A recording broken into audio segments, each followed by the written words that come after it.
Paix à tous, donc micro allumé, enregistré, vous avez les photos, donc tout y est.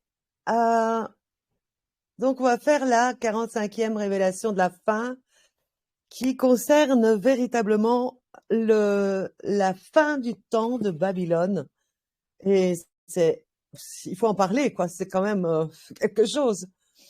Donc je voudrais revenir d'abord à la fête des trompettes 2015, hein. Ah oui, j'aurais peut-être dû faire ça.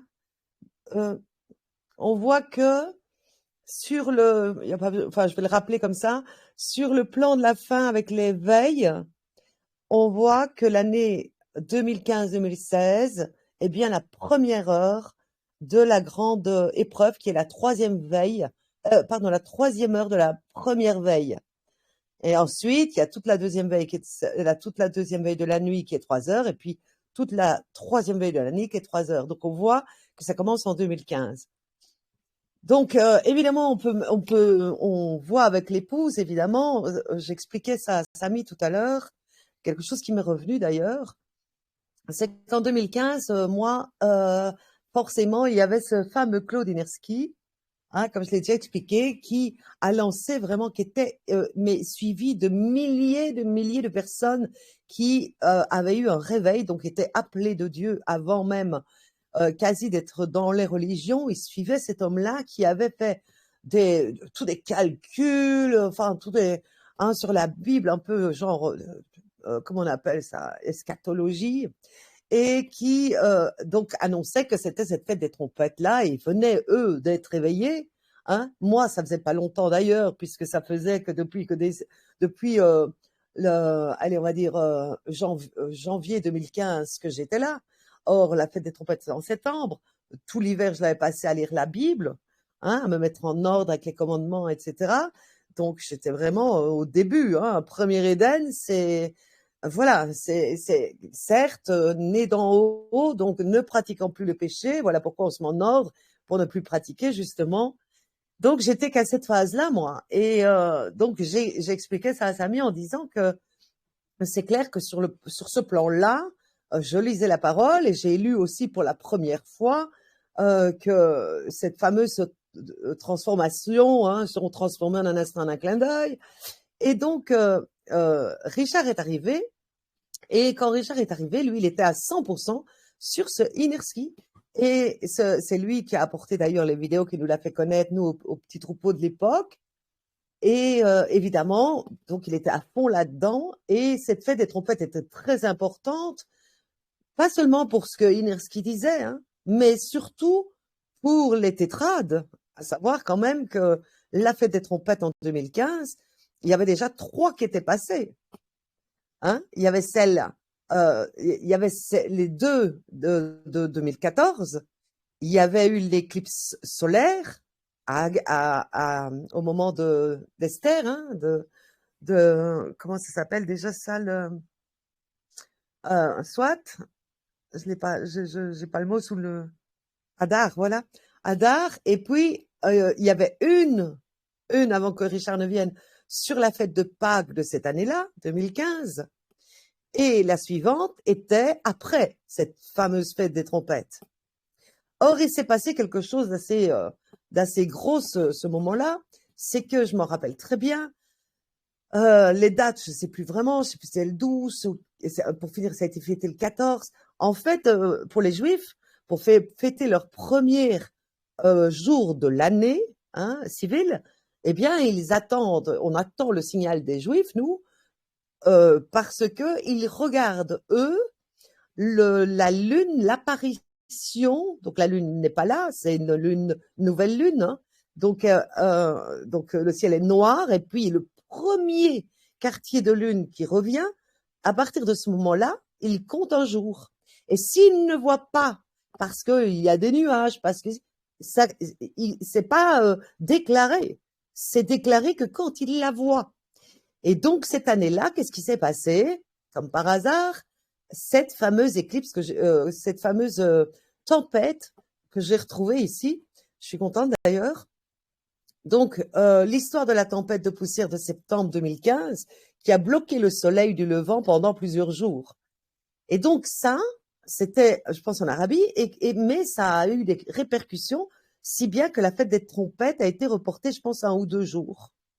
Donc ça, plus les tétrades qui avaient eu déjà donc cette pleine lune, cette éclipse lunaire qui s'était passée, l'éclipse solaire, dont je l'avais vu moi, et puis il y en avait encore une après. Mais ça faisait une ambiance incroyable à cette époque. Faut bien se remettre dans l'époque, c'est que ce réveil était limite mondial et que c'était d'une ampleur incroyable. D'ailleurs, on l'a vu parce que les pasteurs sont nés après là comme des champignons et tout le monde est allé s'engouffrer dans les églises. Mais c'est important quand même de revoir donc cette histoire de tempête ici. Donc on voit que c'était au moment donc de l'Arabie, voilà, le 13 septembre.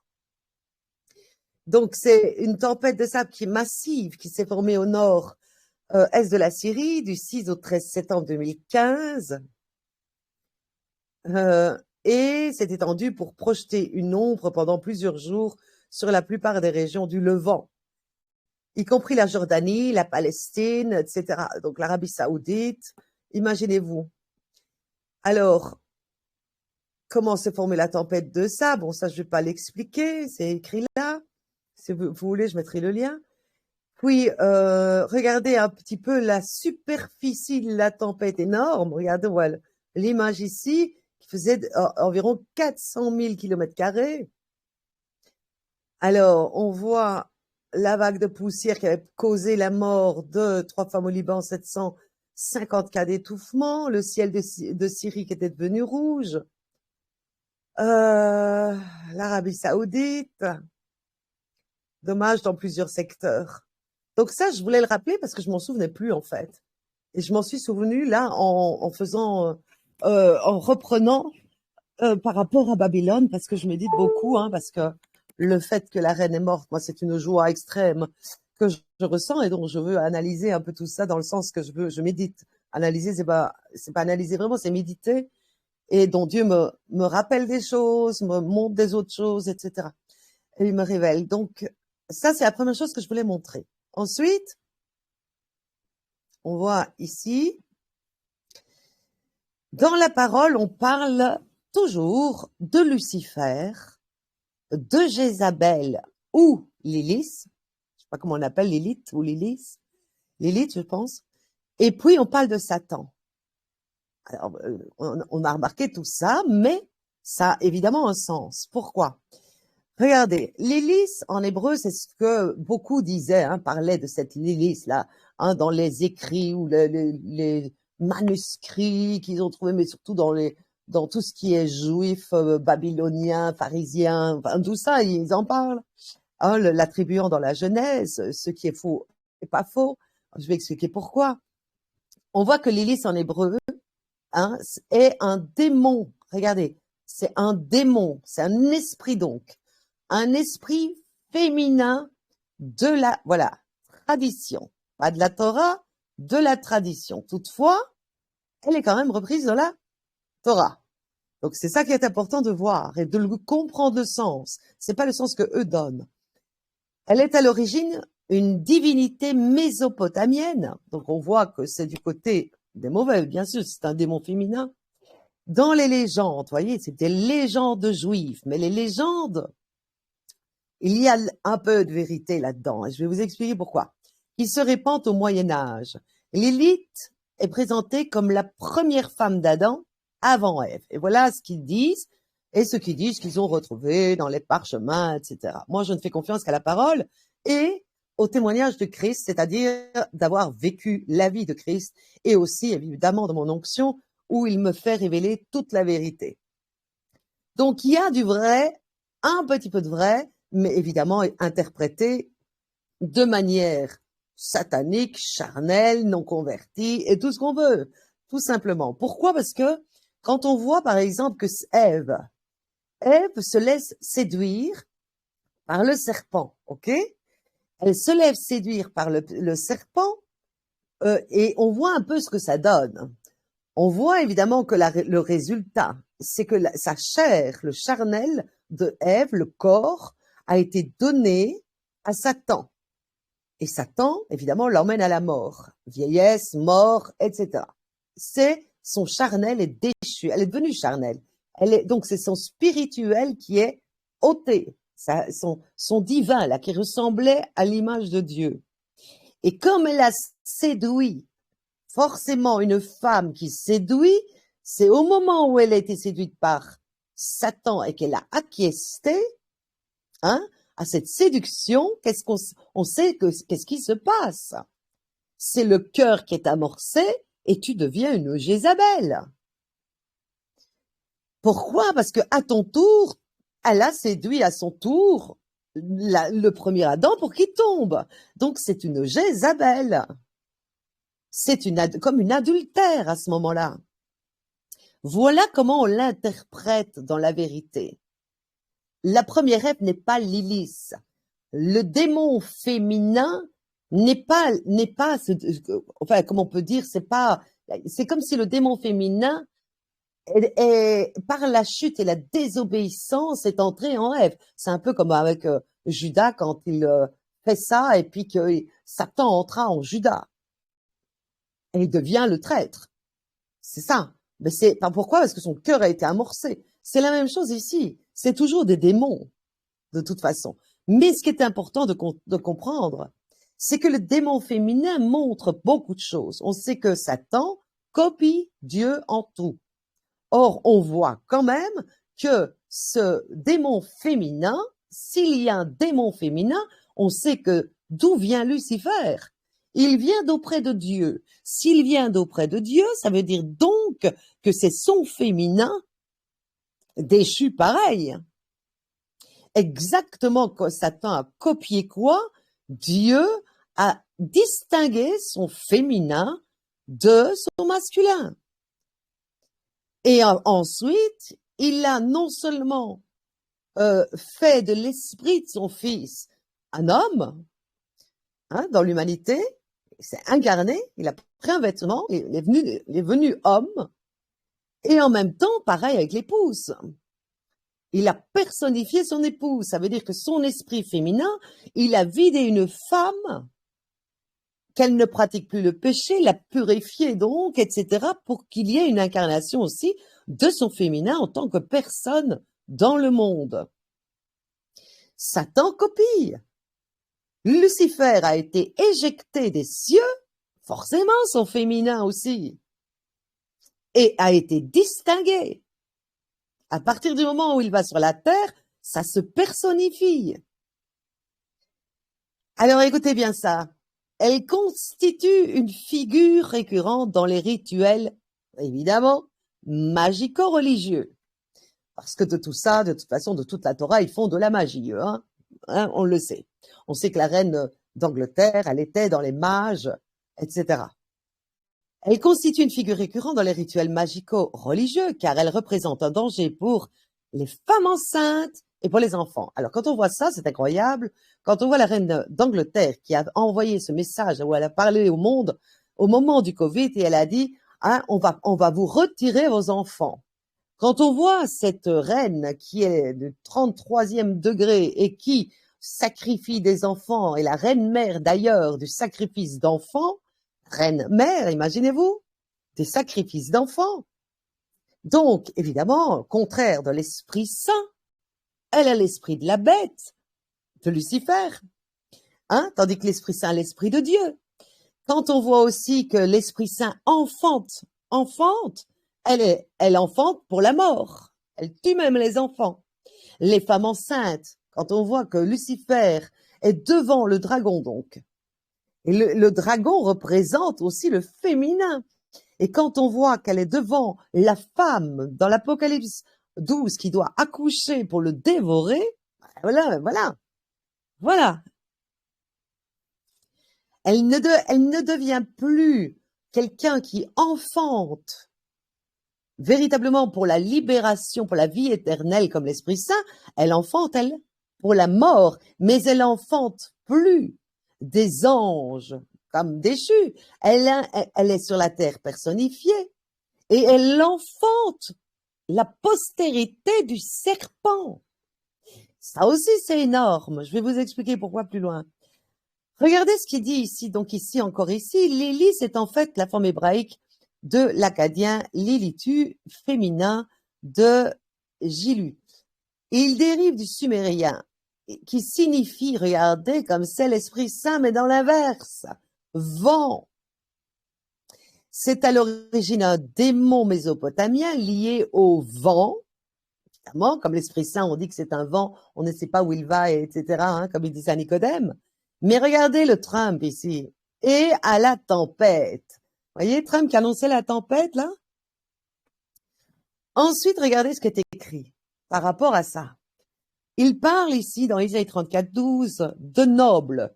Quand on voit la noblesse, où se trouve-t-elle? Pas difficile à voir, hein.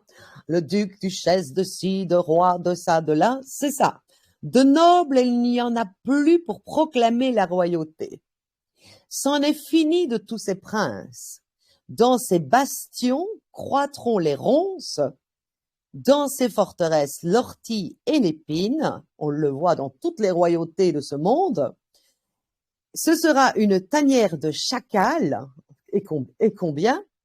Un enclos pour les autruches, les chats sauvages rencontreront les hyènes, le satyre appellera le satyre, et regardez comme là, elle est. Ce démon féminin est dans la parole quand même. Là encore se tapira l'hélice. Ce n'est pas comme eux en parlent dans la magie, parce qu'ils s'en servent eux, ils la mettent limite comme Dieu, hein. Regardez la reine d'Angleterre, comment elle était vénérée. Donc, c'est pas, ça c'est faux. Mais ce qui est vrai, c'est que c'est un démon. La preuve, il est ici. Là encore, donc ce démon féminin se tapira là, dans le monde des nobles, dans le monde de cette fausse royauté, de tout ce monde-ci.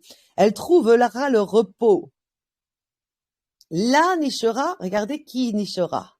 Qui est le serpent? Je vais vous montrer ceci pour bien vous comprendre. Lucifer est comme le Père, Dieu. Il copie, hein. Ensuite, on le voit personnifié, il devient l'Antichrist et c'est le pape, comme par hasard, qu'on appelle quoi? Saint-Père. Il prend la place de Dieu. C'est bien Lucifer qui a voulu monter plus haut que le trône de Dieu, hein. Ensuite, on a son féminin, comme l'épouse de Dieu. C'est le féminin de Dieu que je suis. Personnifié. Or, ici, personnifié, donc ça c'est l'esprit, c'est l'Esprit Saint pour ma part. Ici, c'est Jézabel ou ce démon féminin, et qui est personnifié. Moi, l'épouse que je suis, féminin de Dieu, est personnifiée, appelée parole donc de vérité vivante parce que personnifiée. Et elle, comme par hasard, la voilà personnifiée, Élisabeth. Et c'est incroyable parce que dans ma promesse, il m'a bien donné avec Sarah, puisque je ressemblais en tout à Sarah, stérile, que j'ai eu ma promesse réalisée 1 an après comme Sarah, etc. Mais il m'a aussi donné Élisabeth, comme par hasard. Ensuite, regardez, elle, on l'appelle, ce féminin-là, cette Jézabel personnifiée, qui s'appelle Élisabeth II, on l'appelle quand même la reine mère. Exactement comme moi, Dieu m'a fait épouse et puis mère. Donc, on l'appelle la reine mère. Et le fils, qui est évidemment Satan, bah oui, Lucifer, Jézabel ou Lilith, et puis Satan. Et qu'est-ce qu'ils ont dit? Qu'est-ce qu'ils ont mis comme fausse doctrine? Ils ont mis que Satan était Lucifer. C'est exactement ce qu'ils ont fait passer dans les religions en disant que Jésus est Dieu. Et le fils qui veut prendre la place de Christ, comme quoi? Comme sauveur, c'est qui? C'est la trompette. C'est Trump. Maintenant, vous comprenez mieux ce qu'il dit ici. De tous ces nobles. Donc c'est là que nichera quoi? Le serpent, qui est le serpent? Satan. le Fils.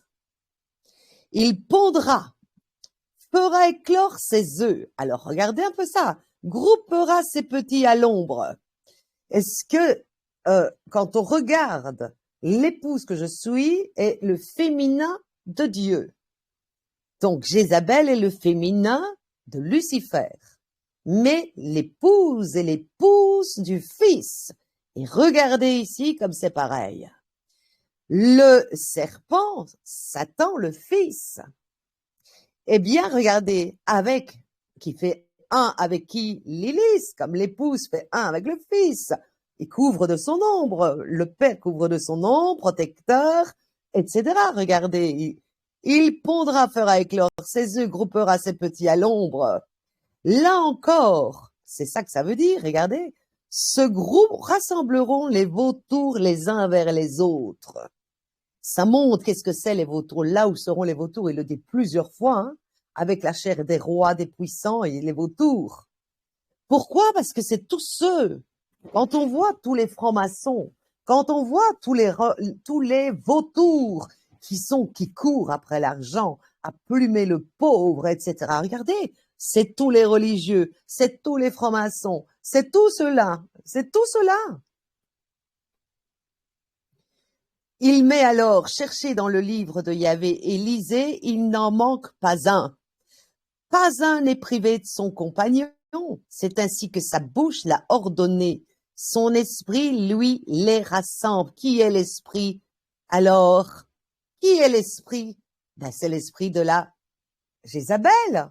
C'est l'esprit de Lilith, du démon féminin. Comme pour Dieu, c'est l'esprit ici que je suis qui donne toute la vérité. Elle a donné tout le mensonge. Mais en plus, un esprit s'étend. Il s'est étendu à qui? À toutes les filles de prostitution. N'oubliez pas que la reine d'Angleterre, elle est très liée, hein, parce que apparemment, elle a vraiment eu même relation, etc., avec ce Louis d'Espagne. Enfin, je vais pas rentrer dans tout ça, vous le savez, mais on voit à quel point l'élite juive de la Kabbale, l'élite qui dirige le monde, c'est un avec elle, hein, je vous le dis, hein.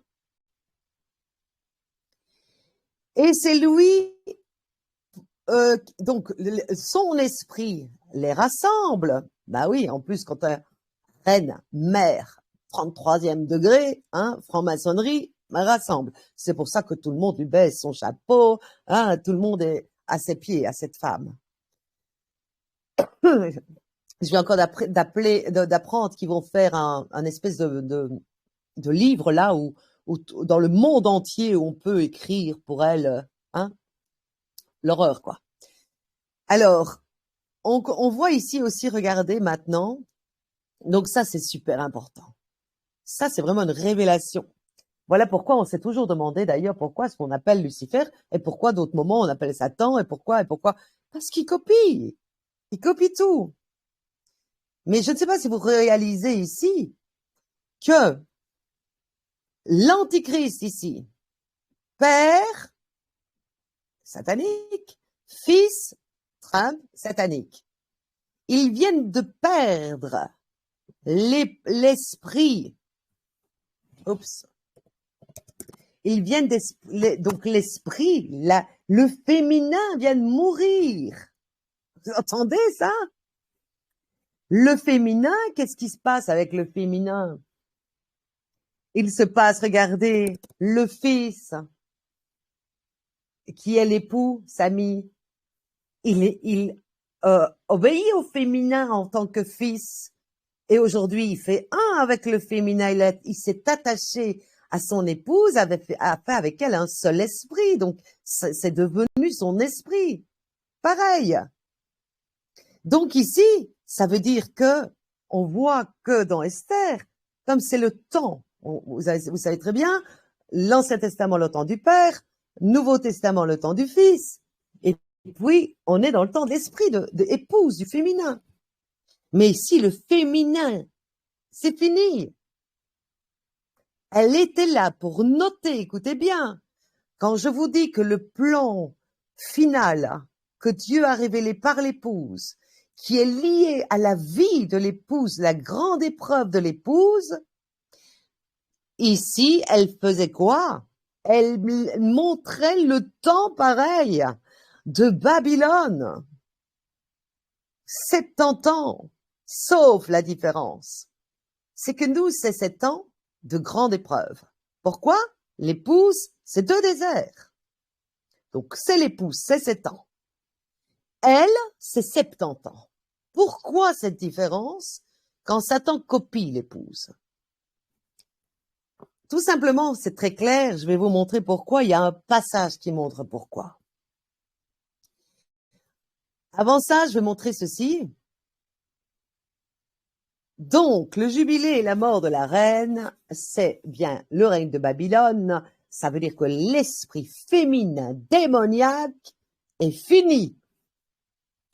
On sait qu'ensuite, il reste l'antichrist, le pape et le faux prophète. Mais on sait où ils vont, eux.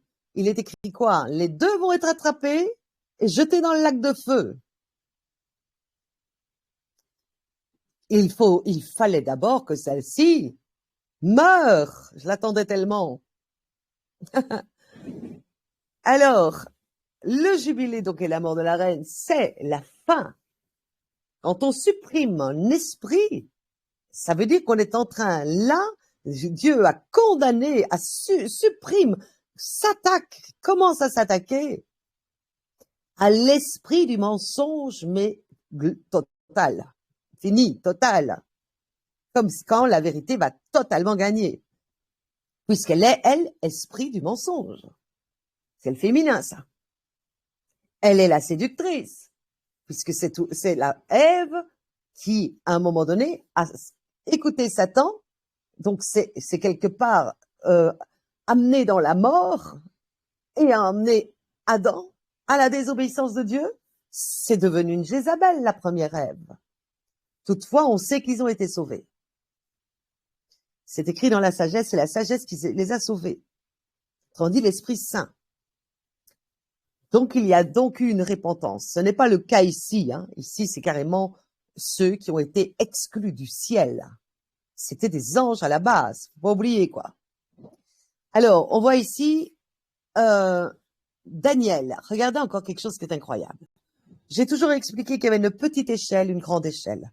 Daniel, on en a parlé beaucoup. Dans la grande échelle, etc. On voit ce qu'il dit. J'ai pris quelque chose pour montrer maintenant la petite échelle. Voyez la grande échelle? Regardez. Il y a une très grande échelle. Si on compte, par exemple, en semaine, 49 semaines, 7 semaines d'abord. 7 semaines. Si on compte 7 semaines, ça fait 49 ans. Si on compte après 62 semaines, ça fait 430, je sais plus combien. Donc, ça, c'est vraiment la toute grosse échelle. Si on prend maintenant les 70 ans de Babylone, c'est 70.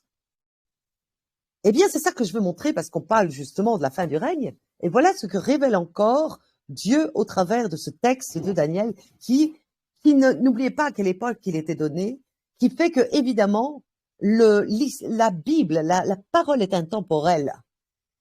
Elle donne un temps dans le passé, elle donne un temps dans le futur et elle donne un temps dans le présent.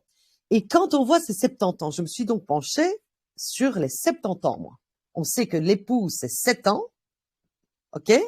C'est la dernière semaine de Daniel en tant que grande échelle, 7 ans. Mais maintenant, je veux voir du côté de Babylone.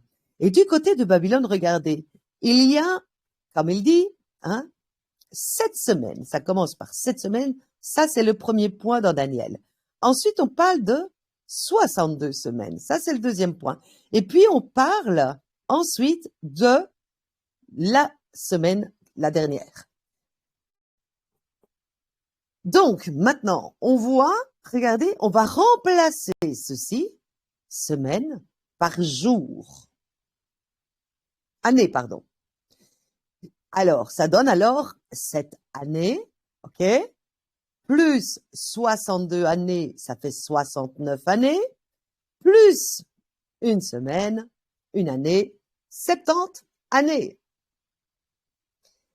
Daniel reprend ici comme ça, si on change une semaine pour une année, ça donne ici les 70 ans de Babylone. OK? Regardez donc, elle a été couronnée. Je dis pas, elle est pas née, hein. Elle est couronnée en 1952. On rajoute quoi? 7 semaines. Cette année. On rajoute cette année, on arrive en 1952 plus cette année, 1959. On rajoute après 62 années. 62 années, on arrive à 2021. Plus la dernière année, on arrive à 2022. Alors, ne me dites pas, après ceci, que les 70 ans de la reine ne sont pas le règne de Babylone. Quand ça tombe à ce point qu'elle est couronnée, de son couronnement à sa mort, il y a exactement 70 ans.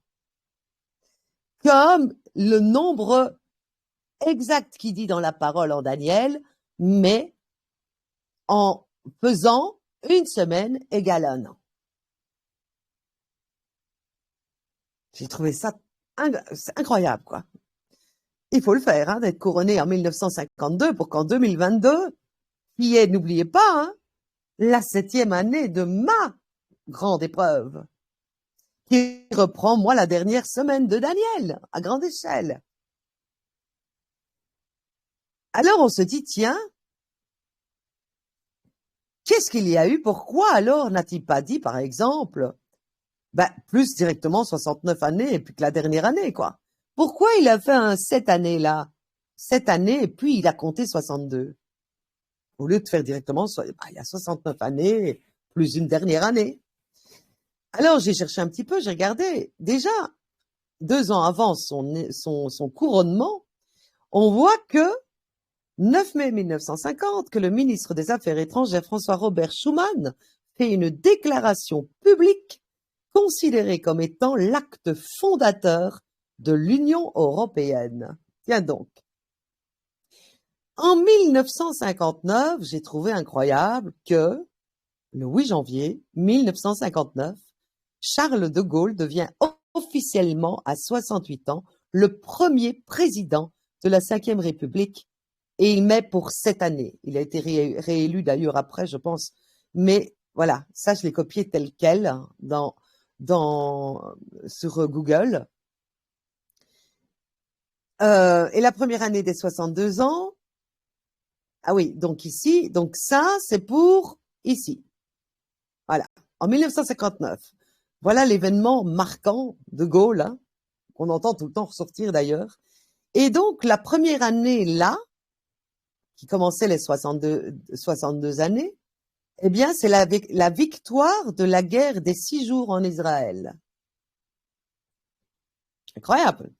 Ensuite, on voit 7 ans après la fin de son règne, il est réélu. Donc celui-ci, hein, ce qu'il est, de Gaulle.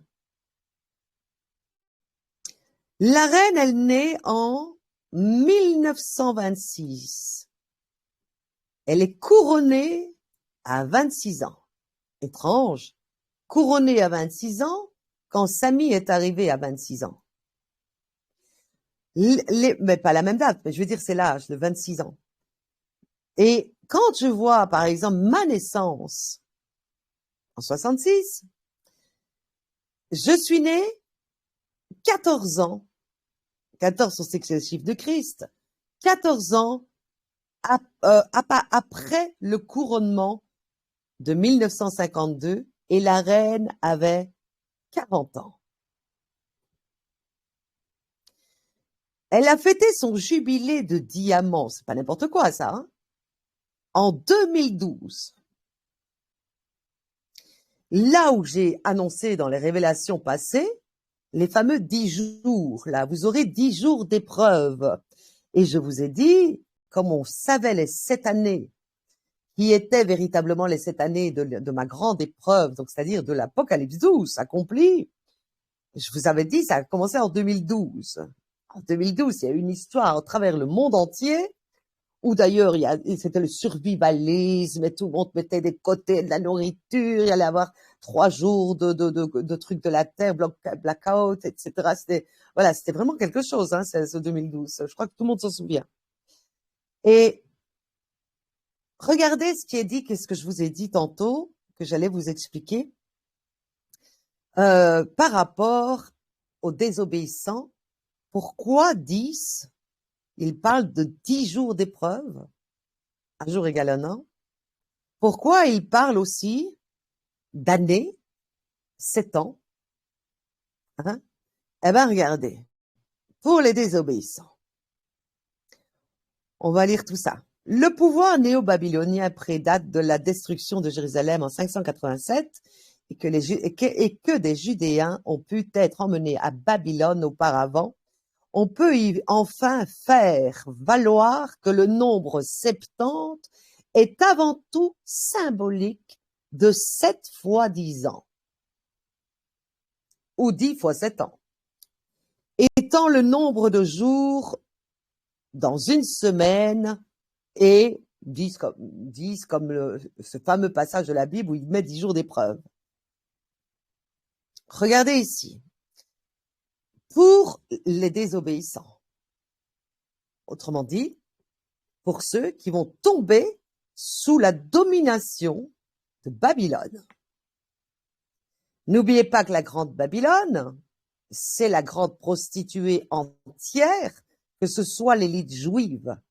Ceux qui donnent, c'est toute la race, c'est pas une race, c'est toute la postérité du diable, des impies de partout. Que ce soit en Israël, que ce soit l'élite mondiale, que ce soit Babylone, que ce soit en Angleterre la reine, que ce soit dans les rois, tous les francs-maçons, les églises, c'est tout ça. C'est cela que Dieu dit. C'est moi, Yahvé, votre Dieu, qui vous ai fait sortir du pays d'Égypte pour que vous n'en fussiez plus les serviteurs. Comment dit esclaves? J'ai brisé les barres de votre joug, de votre esclavage, et je vous ai fait marcher la tête haute. Mais, regardez bien, si vous ne m'écoutez pas et ne mettez pas en pratique tous ces commandements, si vous rejetez mes lois, prenez mes coutumes en dégoût et rompez mon alliance en ne mettant pas en pratique tous mes commandements, on voit qui il parle ici, c'est tous ceux qui n'obéissent pas. J'agirai de même moi aussi. Alors, je voudrais dire à tous ceux qui disent que Dieu est méchant, lisez ça d'abord. Faites votre part et on verra s'il sera méchant avec vous ou s'il sera un père.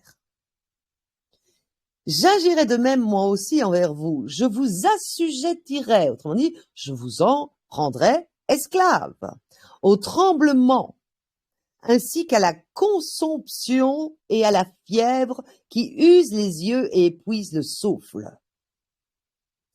Vous ferez de vaines semailles dont se nourriront vos ennemis. Est-ce que ce n'est pas depuis 70 ans, ça? Ne sommes-nous pas esclaves? Les États ne volent-ils pas les peuples? Tout ça, là? Esclavage peut-être moderne pour certains pays, mais c'est quand même de l'esclavage de toute façon. Ne sommes-nous pas au pire de l'esclavage aujourd'hui où ils veulent nous surveiller, surtout même ce qu'on pense dans notre cerveau? Il dit donc ici, quand il dit aussi épuise le souffle de vie, vous ferez de vaines semailles dont se nourriront vos ennemis. Je me tournerai contre vous et vous serez battus par vos ennemis. Le vaccin, c'est d'être battu. Par exemple. Ensuite, il écrit,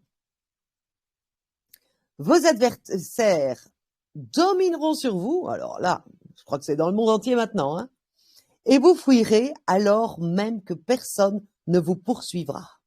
Et si malgré cela, vous ne m'écoutez point, il dit ça aussi aux méchants, hein, il dit aussi au gouvernement, il parle à tous les méchants, mais il parle à un peuple en esclavage des méchants, mais il parle aux méchants qui va aussi aller les trouver, il faut pas rêver, hein. Si malgré cela, si vous ne m'écoutez point, c'est la colère sur les nations, ça.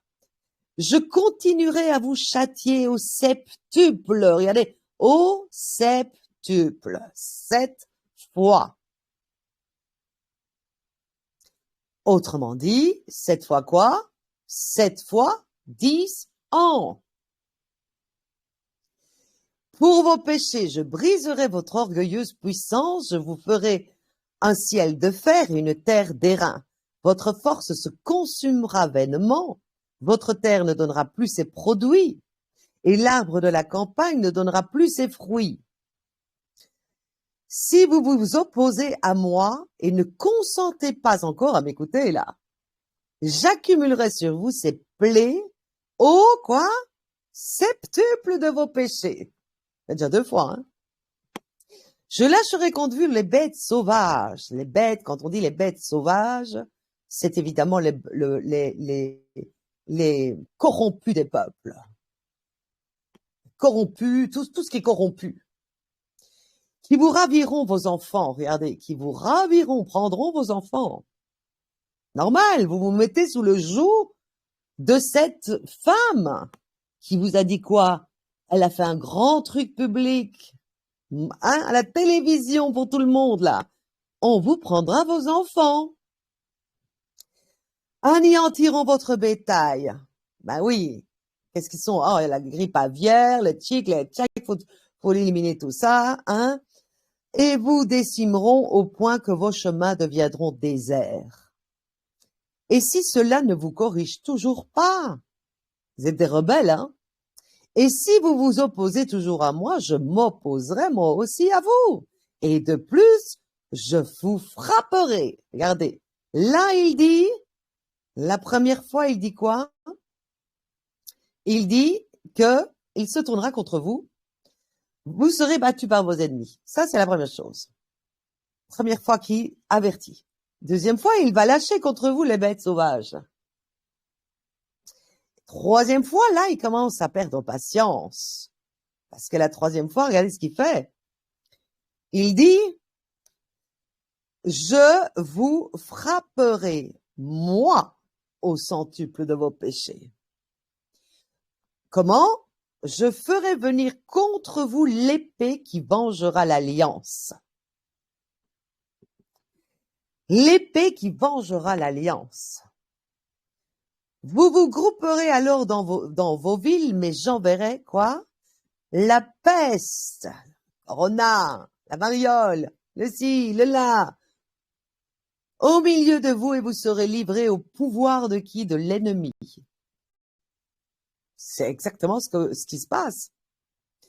Quand je vous priverai de pain, 10 femmes pourront vous cuire ce pain dans un seul four.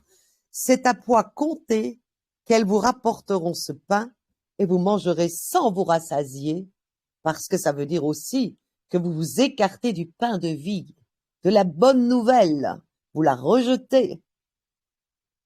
Ça montre évidemment aussi, comme il parle dans la 6e trompette, les 3 fléaux, hein, qui est la guerre, qui est les maladies, les pestes, etc., la famine. Voilà la famine ici. Et si malgré cela, vous ne m'écoutez toujours pas et que vous vous opposez à moi, il ne vous lâchera pas, hein. Je m'opposerai à vous cette fois-ci. Regardez, là, il envoie l'épée, etc. Nana. Regardez ici, c'est quoi? On y arrive. Avec quoi? Fureur. Là, c'est terminé, les rebelles. Je vous châtierai moi encore au septuple pour vos péchés. Vous mangerez la chair de vos fils et vous mangerez la chair de vos filles. Je détruirai vos hauts lieux aussi bien gouvernementaux que religieux. J'anéantirai les hôtels là. Toutes les églises, j'entasserai quoi là? Vos cadavres sur les cadavres de vos idoles et je vous rejetterai. Vous voyez ce que c'est cette fureur? Après les 3 fois qu'il a eu de la patience, il vous a repris. Mais ici, c'est la 4e fois. C'est la fureur et c'est cadavres éternels. Je vous rejette. Je ferai de vos villes une ruine. Je dévasterai vos sanctuaires et je ne respirerai plus vos parfums d'apaisement. C'est moi qui dévasterai le pays et ils en seront stupéfaits, vos ennemis venus l'habiter. Je ne sais pas si vous voyez en Ukraine, c'est quand même de la fureur, moi je trouve là, par rapport à ce qui se passe. Vous, je vous disperserai parmi les nations. Je dégainerai contre vous l'épée pour faire de votre pays un désert et de vos villes une ruine. Là, il parle à ceux aussi qui se réclament aujourd'hui terriblement étant le peuple de Dieu. Hein? Je reviens encore sur les bantous, les ci, les là, hein?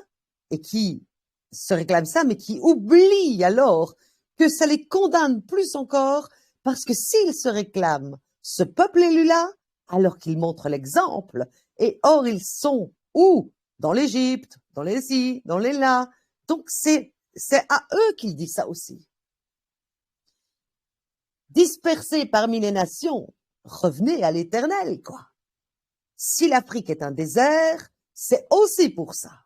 Si l'Occident, il y a eu 2 guerres, 14-18, l'horreur, 40-45, l'horreur, Auschwitz, tout ça, c'est pareil. Il n'y a pas de préférence. Quand on voit les Européens, je dis, refrapper encore, c'est encore ça. C'est alors que le pays, regardez ce qu'il dit, tous ces gens qui ne font pas les commandements de Dieu, qui ont refusé depuis tant de temps de faire le sabbat aussi, qui est un des commandements. Alors les Bantous, ils vont dire, oui, mais nous on fait le sabbat. Oui, mais tu fais quoi? Tu prends les trucs d'Égypte, là. Donc voilà, un commandement, tu ne fais pas un commandement, tu es punissable de tous. Pareil, ceux qui disent suivre Christ, et il n'y a pas de sabbat nulle part. Il n'est pas fait, c'est le signe de l'alliance. Et lui, il dit, c'est alors que le pays acquittera ses sabbats qu'il me doit, pendant tous ces jours de la désolation. Alors que vous serez, regardez la désolation, ce qu'il dit, la désolation, elle dure 70 ans, là. Puisque c'est sous la domination de Babylone pendant ces 70 ans qui viennent de passer, là. Nous sommes donc en train de dire ici que tous ces 70 ans, il a frappé. Et que quand il a frappé, il dit qu'il arrive à quoi? À la fureur, au cadavre, ou au moment où il rejette, où il va tout détruire, les églises, les chefs religieux, tout. Il va tout détruire. Il va dévaster.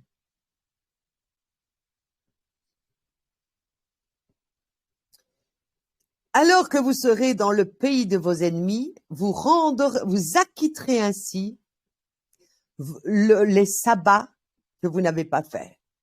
C'est alors que le pays chômera et pourra acquitter ses sabbats. Il chômera regardez, 70 ans, durant tous les jours de la désolation. Tous les jours sous la domination de Babylone. Je sais pas ce qu'ils ont fait. Quand tu vois la reine d'Angleterre qui était chef d'État de 32, 32 machins là. Ce qu'il n'avait pas fait à vos jours de ça, donc, il chômera durant tous les jours de la désolation, ce qu'il n'avait pas fait à vos jours de sabbat quand vous y habitiez. Chez ceux d'entre vous qui survivront, regardez, qui survivront, je ferai venir la peur dans leur cœur quand ils se trouveront dans le pays de leurs ennemis, poursuivis par le bruit d'une feuille morte. Ils fuiront comme on fuit devant l'épée, et ils tomberont alors que nul ne les poursuivait. Ils trébucheront l'un sur l'autre comme devant une épée, et nul ne les poursuit. Vous ne pourrez tenir devant vos ennemis. Vous ne pourrez tenir devant vos ennemis. Je l'ai toujours crié, repentez-vous. La seule chose qui fait que vous n'êtes pas destiné à cette colère-là, c'est d'être pardonné de Dieu parce que vous êtes en Christ. Si vous ne repentez pas, vous ne vous repentez pas et convertissez pas en acte d'obéir à tout ce que Dieu demande, eh bien, vous êtes en dehors de Christ. C'est pour vous. Ça, c'est pour vous. Vous périrez parmi les nations. Vous périrez parmi les nations. Tous ceux qui se disent de Dieu, là, tous ceux qui prétendent de prêcher la bonne nouvelle, qui prêchent du mensonge, tous les menteurs du gouvernement, Tout cela, là, toute cette postérité du diable, vous périrez, regardez, au milieu des nations. Or, ça doit quand même faire peur, ça. Parce que il est quand même écrit, faites-lui, rendez-lui au double à Babylone ce qu'elle vous a fait. Rendez-lui au double. Mais un des églises, il fait partie du corps de Jézabel. N'oubliez pas ce qu'est dit de l'épouse. L'épouse est l'Esprit Saint personnifié. OK? Esprit de vérité. Et on a bien expliqué dans les révélations, je l'ai bien montré dans la parole aussi, il parle à l'épouse et il lui dit, toi et ta terre. Or, il parle aussi dans Galates 4 de cette Agar, qui n'est autre que cette Lilith. Puisqu'il dit que sa terre, qui est la Jérusalem actuelle, donne des enfants en servitude du péché, ceux dont on parle ici. Qu'il donne un acte de divorce à la terre de cet esprit qui est démoniaque, c'est un démon, Lilith, d'une Jézabel désobéissante, qui a donné des fils comme elle. Ah oui, forcément. C'est bien ça qu'il faut comprendre. Il va donc ensuite, regardez, il dit donc, ils trébucheront l'un sur l'autre, comme devant une épée, nul les poursuit. Vous ne pourrez pas tenir devant vos ennemis. Vous périrez parmi les nations et le pays de vos ennemis vous dévorera.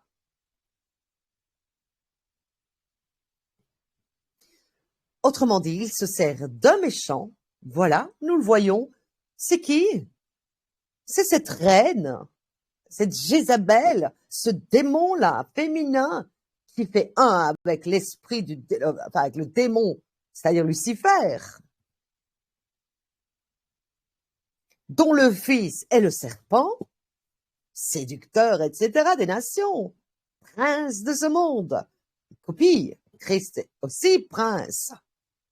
Il devient roi dans son règne, mais il est prince, là, pour l'instant.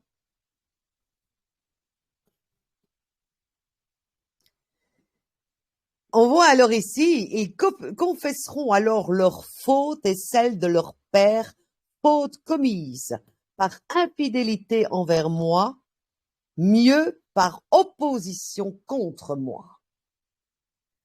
Là, il parle évidemment de ceux qui se repentiront. Dieu est miséricordieux à toujours, ils se repentent. Tant et seulement si, il faut pas croire que tout le monde va se repentir. Il dit que tout Israël sera sauvé. Quand il dit que tout Israël sera sauvé, c'est pas tout l'Israël antique que les Noirs ou que les Blancs. Non, le nouvel Israël né, non pas de la Lilith là, hein, de serpent là. C'est quand même incroyable quand on voit ça. Hein. Non, où est-ce que j'ai montré ça moi?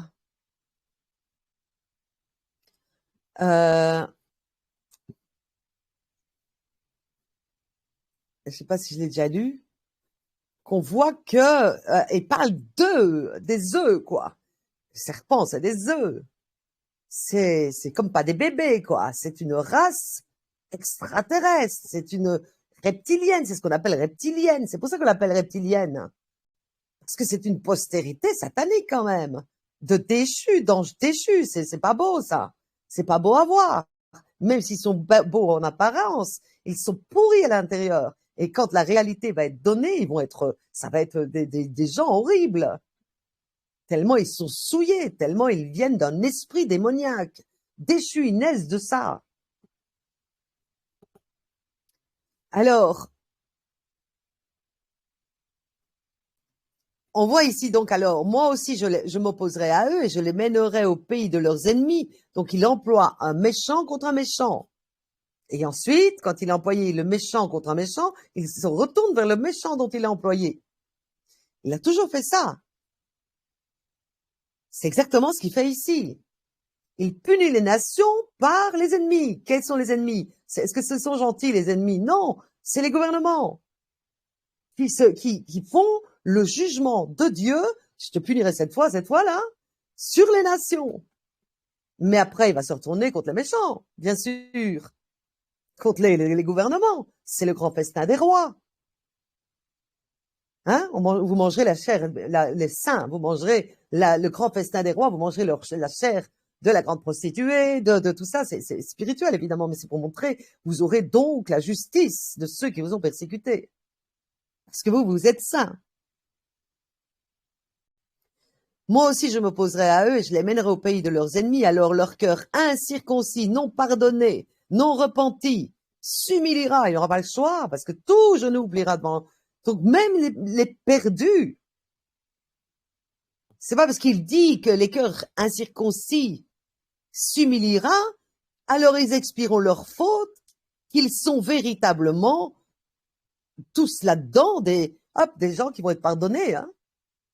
Le méchant, il reconnaîtra ses fautes. On le voit dans la sagesse. Il est écrit, nous avons marché dans la voie du mensonge, nous sommes perdus. Ils le reconnaîtront pareil. Ils s'humilieront, tout genou pliera devant le roi. Je me rappellerai mon alliance avec Jacob ainsi que mon alliance avec Isaac. Et là, on voit, par contre, les vrais repentis. Je me souviendrai du pays abandonné d'eux. Ben oui, parce que les véritables juifs ont quitté. Pourquoi? Parce qu'ils ont péché, ils ont été envoyés dans les nations. Et donc, colonisation de la terre d'Israël par le nouvel ordre mondial, par l'ordre romain. Donc, ça veut dire que le pays est abandonné. Il est abandonné. C'est des colons qui sont là-dessus maintenant, des faux juifs. Une synagogue de Satan, c'est abandonné. On le dit d'ailleurs dans la prophétie qui annonce le oint, quand il dit le pays dont les deux rois sera abandonné. Ouais, c'est ça, hein, c'est dans Ésaïe 7,14, je crois. Le pays dont les deux rois épouvantes, quelque chose comme ça, est abandonné. Et l'eau submergera ton pays, l'Emmanuel, de religion, de fausses doctrines, d'horribles choses. Abandonné d'eux, donc le pays abandonné d'eux, le pays acquittera ses sabbats lorsqu'il restera désolé, eux partis, mais ils devront, eux, expier leurs fautes, autrement dit, au propre, puisqu'ils ont rejeté mes coutumes et pris mes lois en dégoût. Pour les saints maintenant, que les saints, ceux véritablement qui aiment la vérité et qui recherchent à obéir à Dieu, qui ne s'en moquent pas, qui ne sont pas dans les tarots, dans les devins, dans tout ce qui est de ce monde, etc. Évidemment aussi, hein, parce que attention, dans les athées, il y a aussi des damnés. Hein. Pour les saints obéissants qui ne sont pas destinés à la colère, mais à la sanctification. Pourquoi? Parce que eux, à partir du moment où tu es pardonné, ça devient, si tu es persécuté, une croix injuste. Parce qu'il faut bien te dire que quand tu reçois le pardon de Dieu, il te rend vierge. Que veut dire rendu vierge? Ça veut dire qu'il te met dans l'état de Christ quand Louis est né. Christ est né saint. Ça veut dire qu'il n'a pas pratiqué le péché. Autrement dit que quand toi, tu es pardonné de Dieu, il te blanchit. Ça veut dire que tu es une nouvelle naissance, tu nais de nouveau. Et là, tu ne pratiqueras plus le péché, il est écrit. Donc à partir de là, tu es comme Jésus quand il est venu dans le monde. Tout ça veut dire que à partir de là, on te persécute, tu vis là une croix comme Christ. Donc là, pendant que les peuples sont en train d'être complètement esclaves, sont dominés, qu'on leur prenne tout, leurs enfants, leur boulot, comme les infirmières, les tchikétchaks, tout complètement dans les mains des ennemis, ceux qui sont pardonnés, eux, il est écrit, ce n'est pas pour toi la colère. Toutefois, entre dans ta chambre, ferme la porte le temps que la colère passe. Comme j'ai demandé aux Hébreux de mettre du sang sur leur linteau, le sang pour nous, c'est celui de Christ, qui nous a pardonné parce qu'on s'est repenti, qu'on a eu le pardon de Dieu. Donc le sang de Christ est pour nous. Il n'est pas mort en vain pour nous, non. parce qu'on s'est repenti. Et donc, on refait la même prophétie qu'il a dit aux Hébreux, entrez, le temps que la mort passe sur les Égyptiens, les premiers Égyptiens. Entrez dans vos chambres, mettez du sang sur les linteaux, etc. Et nous, c'est entre dans ta chambre, ferme la porte, le temps que la colère passe. Toi, tu tiens.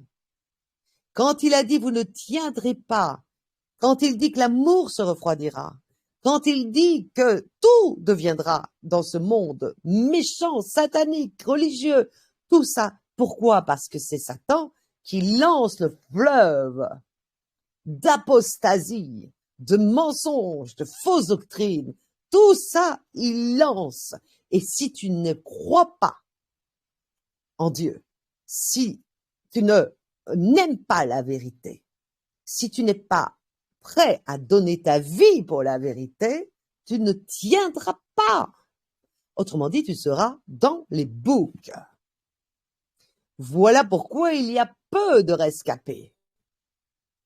Un petit reste dans les Juifs et un petit reste dans ceux qui sont saints. Ensuite, grâce, je dis bien grâce, à ceux qui ont été appelés religieux, pasteurs, tout ça, grâce à eux, parce que leur chute est directement dans la GN, eh bien, grâce à eux, ça montre que les athées qui sont bons, qui aiment, qui cherchent la vérité, qui aiment le bien, qui aiment le prochain, etc., ceux-là vont prendre leur place de ceux qui sont tombés et directement dans la gêne religieuse. C'est ceux-là qui vont prendre leur place, qui vont pouvoir entrer dans le règne de Dieu, pas dans la cité fidèle, c'est-à-dire dans l'Éden, mais pas dans le jardin d'Éden.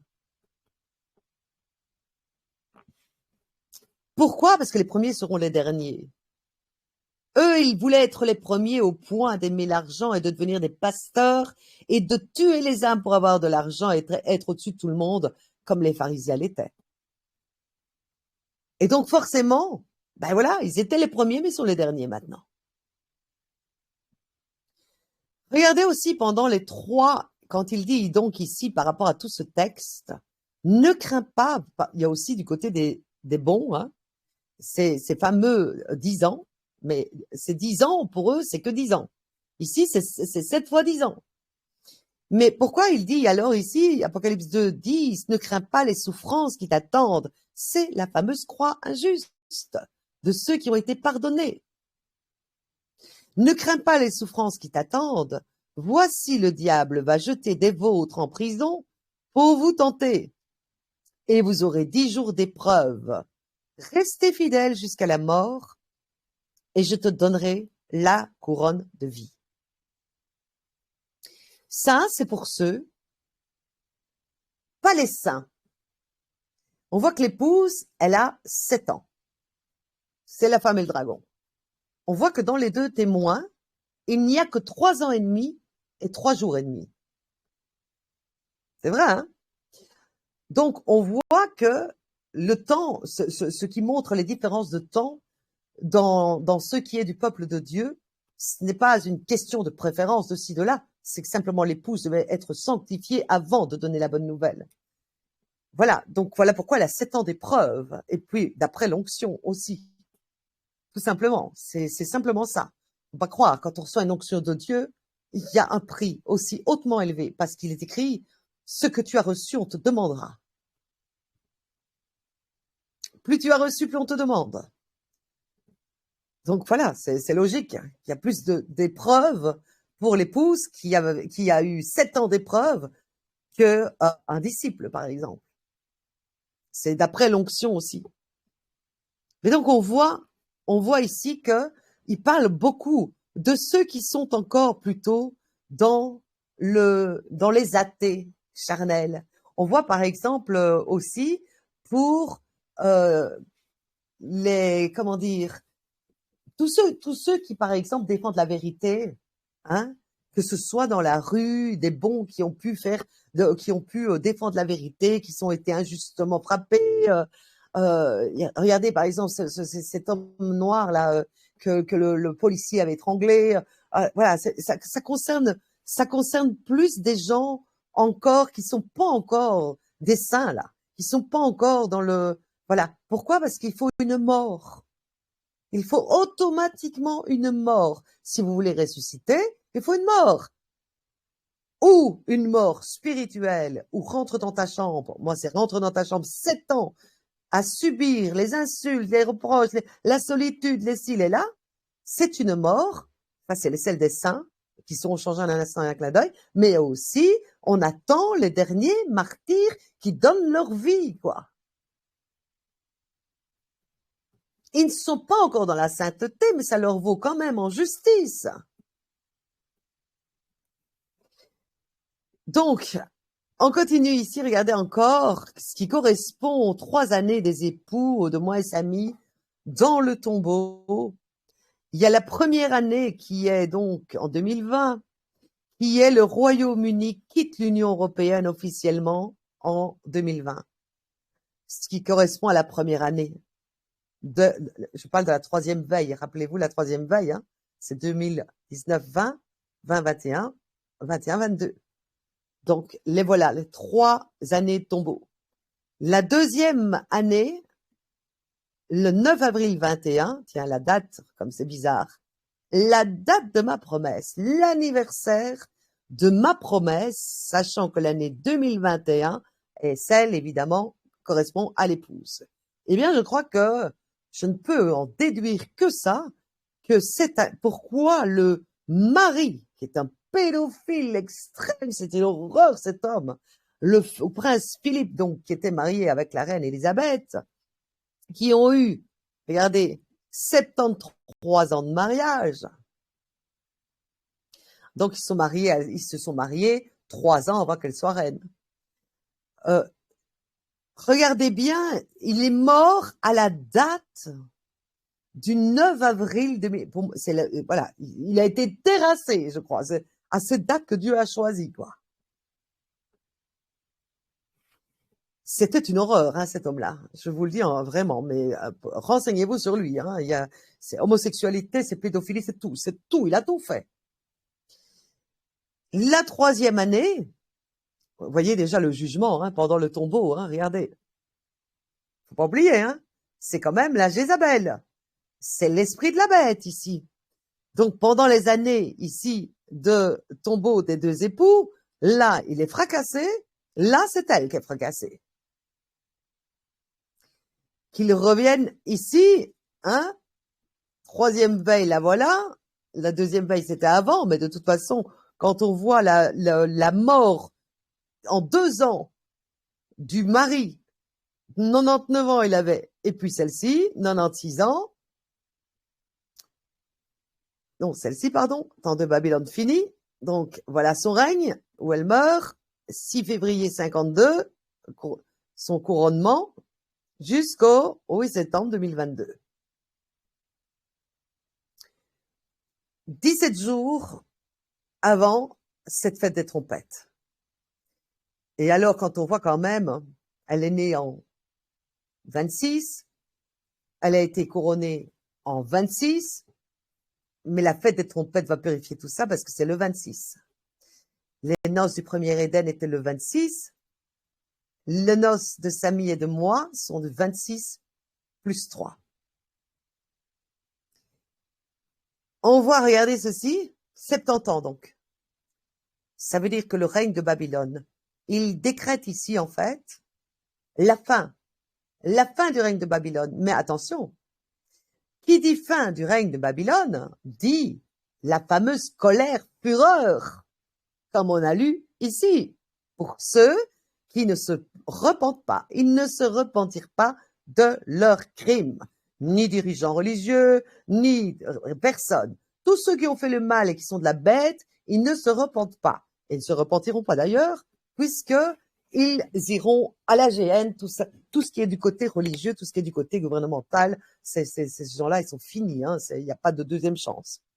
Donc, quand on voit ça, Regardez, même dans la Bible, il n'y a pas eu un aussi grand règne de 70 ans. Hein. Quand on voit ici, regardez, Psaume, on va montrer tout ce qui montre avec ça. Psaume 90, le temps de nos années, quelques 70, pour 80 si c'est la vigueur. Mais il montre qu'une génération, hein, est 70 ans. Or, il dit, cette génération ne passera pas avant que tout soit accompli. Mais leur grand nombre n'est que peine et mécompte, car elle passe vite, et nous en volons. Accomplissant ainsi ce que Yahvé avait dit par la bouche de Jérémie, jusqu'à... Donc c'est Jérémie qui disait ça déjà comme révélation. Jusqu'à ce que le pays ait acquitté ses sabbats, il chômera tous les jours de la désolation, c'est-à-dire jusqu'à ce que 70 ans soient révolus. Regardez ce que c'est important. Ça veut dire que pour les bons, hein, ils vont pouvoir sortir de leur chambre. Et d'un autre côté, c'est le temps, c'est la fameuse phrase, il est temps que je récompense mes prophètes, hein, et de détruire ceux qui détruisent la terre. Autrement dit, toute la postérité du diable. C'est-à-dire le lier pendant 100 ans, 1000 ans, pardon. Mais ça montre aussi la terrible fureur de Dieu sur toute la race maintenant des impies. Voilà pourquoi il dit que c'est un jour, en même temps un jour pour les élus de justice, de joie, d'allégresse, de tout ça. Oui, parce que c'est tous les ennemis qui les ont persécutés, qui les ont mis en esclavage. C'est un peu comme Moïse.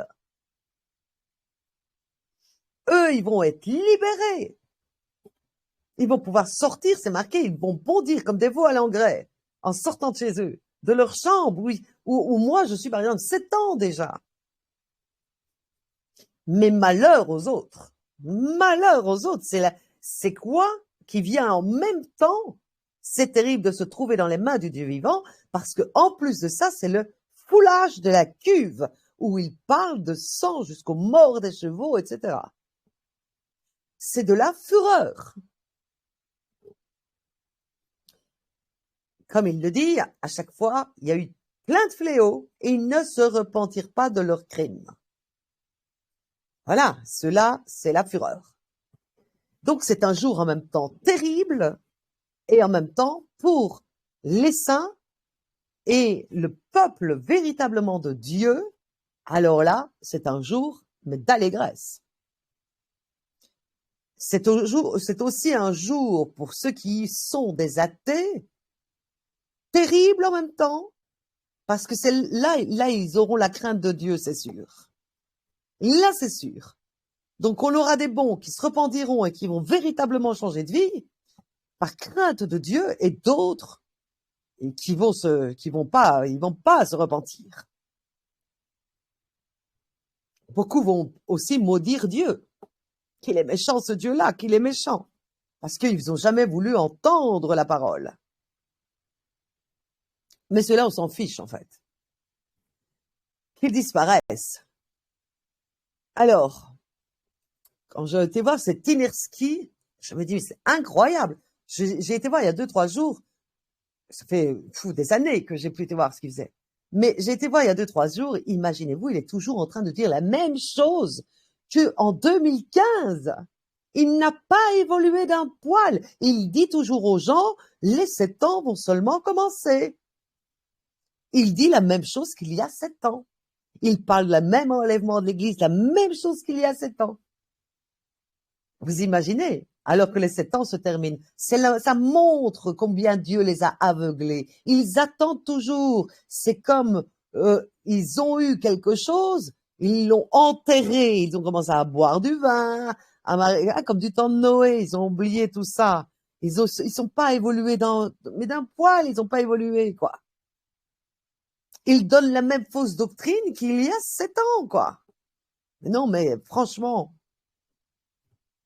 c'est exactement comme on voit quand il donne un denier et qu'il dit à ses disciples, je vous donne un denier, hein, je vous donne des deniers, et qu'il revient le maître. Qu'as-tu fait de mon denier? Je l'ai enterré, je l'ai enterré. Et il dit, mauvais serviteur. Parce que quand tu reçois quelque chose, il doit voir quand il revient que ça a prospéré, que tu as évolué. Et pas que t'es resté stagnant, quoi, pendant autant d'années, quoi. Et encore moins reculé. Donc, on voit ici, car ainsi parle Yahvé, quand seront accomplis les 70 ans, encore une fois ici, à Babylone, je vous visiterai, aïe, pour les méchants c'est la fureur, pour les bons c'est la récompense, et je réaliserai pour vous ma promesse de bonheur en vous ramenant ici. Ça, c'est pour les saints. Voilà pourquoi nous, on est heureux que la reine est morte. Bien sûr, quel bonheur. Une qui ne prendra plus ma place. Mais quand seront accomplis les 70 ans, je visiterai, regardez ce qui va arriver maintenant. 70 ans sont finis avec la reine. Regardez ce qu'il va faire. Il va visiter le roi de Babylone. Pensez-vous que c'est pour lui faire un baiser, là, ou lui donner des récompenses qu'il va visiter le roi de Babylone? Et cette nation, oracle de Yahvé, à cause de leurs crimes, ainsi que le pays des Chaldéens, pour en faire quoi? Une désolation éternelle. Religion, gouvernement, tous ces trucs-là, là. Désolation, vous avez vu, il n'y a pas de deuxième chance, c'est éternel. Voilà ce qui leur tombe dessus, la désolation éternelle.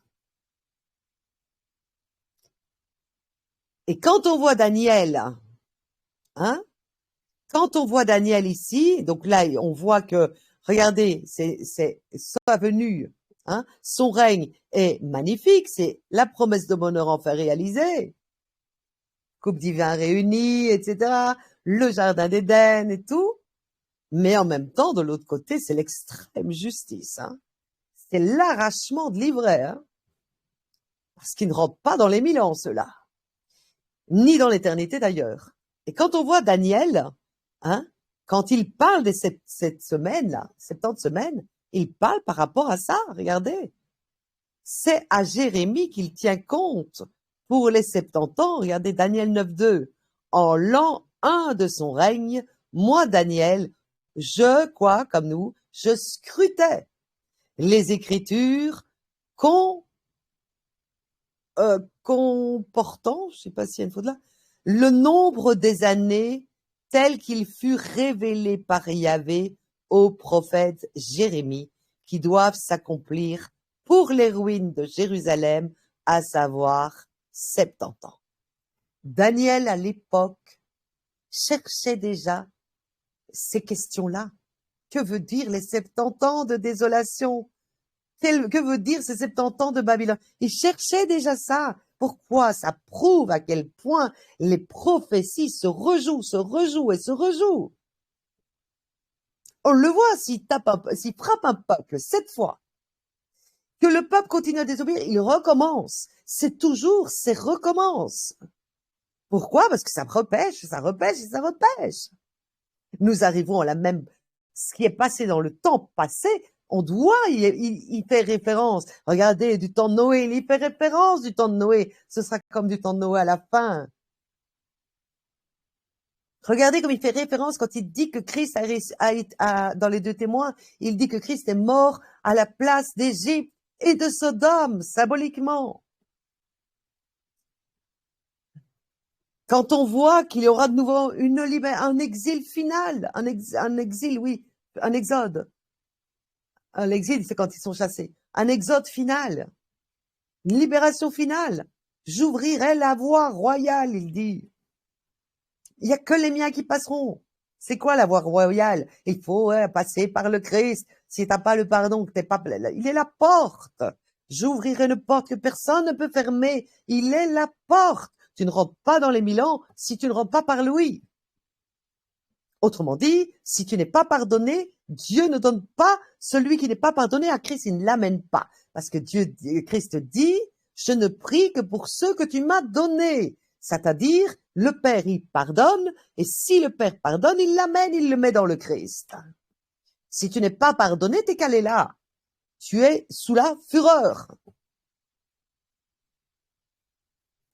Quand on voit la parole de Dieu, je vous l'ai dit tout le temps, la parole de Dieu ne parle que de repentance, repentance, repentance. C'est tout le long, c'est tout le long.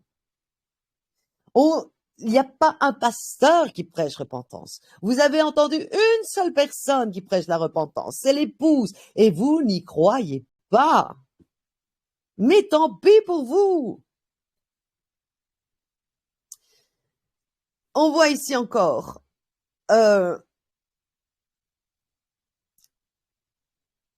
on voit les ruines de Jérusalem, hein, les ruines de Jérusalem. C'est quoi les ruines qu'il appelle les ruines de Jérusalem? Hein? C'est ce qui était censé être la maison de Dieu. C'était quoi à la base? C'était bien un temple. Pourquoi? Parce qu'on était dans le temps, à ce moment-là, du Père et du Fils.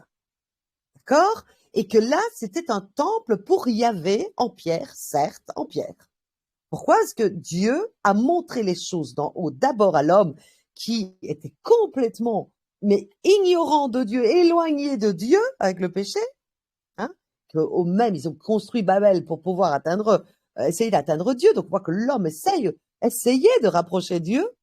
Et donc Dieu, pour réapprocher l'homme, il a montré tout ce qui était à part des choses visuelles, charnelles, parce que l'homme n'avait rien de spirituel. Un homme spirituel, arrêtez de dire que vous êtes spirituel si vous n'avez pas la foi.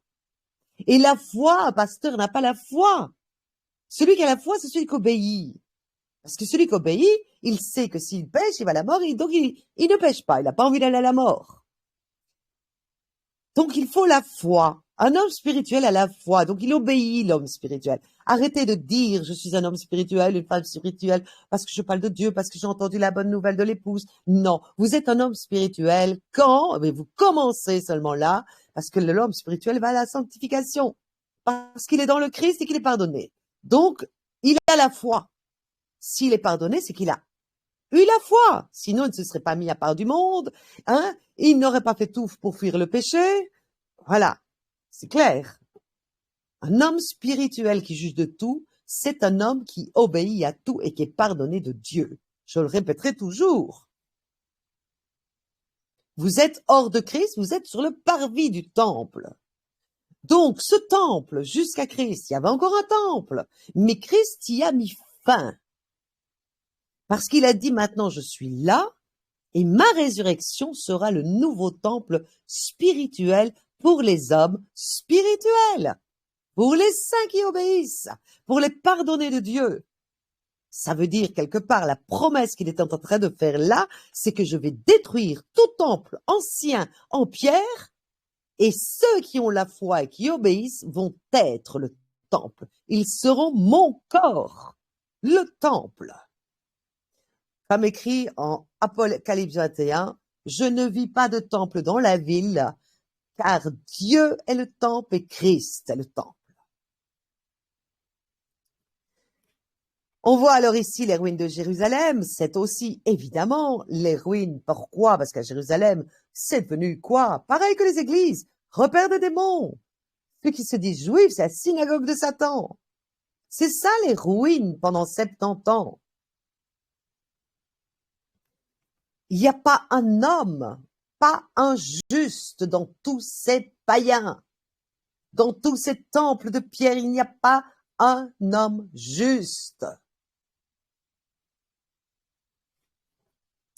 Alors, on voit aussi dans Zacharie 1,12, alors l'ange de Yahvé prit la parole et dit, Yahvé Sabaoth, jusqu'à quand tarderas-tu à prendre en pitié Jérusalem et les villes de Juda auxquelles tu as fait sentir ta colère depuis 70 ans? Par quoi? Colonisation, Ils ont tous été chassés de leur terre en exil, hein, et il y a aussi, même au niveau antique, on voit le désert de l'Afrique, qui a été mis aussi, pareillement, dans les mains des ennemis. Alors arrêtez de dire les blancs sont les méchants, les noirs sont les méchants, les juifs sont les méchants, non, les religieux, les impies, les hommes du diable, la postérité du diable, les voilà les méchants. Et il y en a dans toutes les couleurs, il y en a dans toutes les races. C'est eux, ils ont pris les méchants dans les méchants, avec des méchants avec des autres qui pêchent. Tu pêches, je vais prendre un méchant des dieux, il va te frapper dessus, il va avoir le pouvoir sur toi. À un moment donné, je vais me retourner après. Tu te repens, tu vas aller te venger de ceux qui t'ont mis en esclavage parce que tu es repenti.